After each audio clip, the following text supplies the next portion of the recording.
Good morning mga kamanabu. Welcome back to Mount Panabu Hanabi Farm. So, nandito tayo ngayon sa isa sa mga location natin ng stingless bees.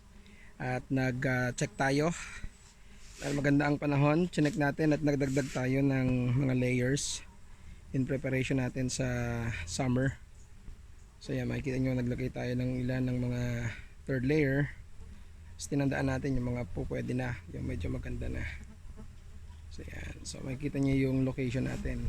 Maraming puno, yan, maraming kape, maraming nyog. At mga lalaki pang mga nyog. So ito yun, nilagyan natin to ng second layer. Kasi noong last summer ay naubusan tayo ng box.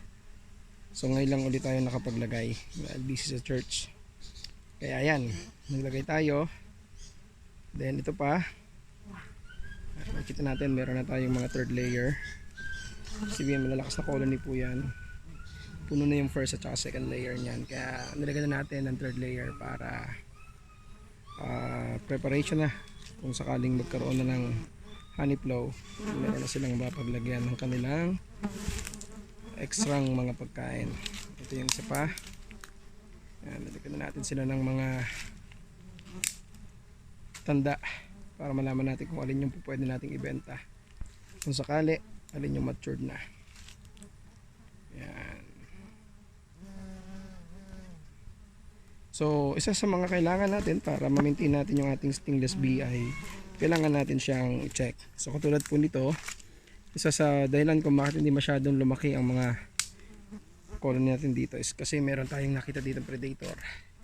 Ayan, may anay. So gagawin ko ng parang mamaya para yung mga anay na ito ay hindi na makabalik dito. So mamaya babalikan natin to be continued para yung anay natin ay mawala. Ayan. So makikita ninyo yung area natin, napakaganda. So yan mga kamanabo, kapag kayo po ay merong alaga, kailangan ay check din natin kapag meron tayong time. So mamaya meron pa akong iba-vlog na mas malalakas na colony. Ito ay last summer ko lamang kinahon.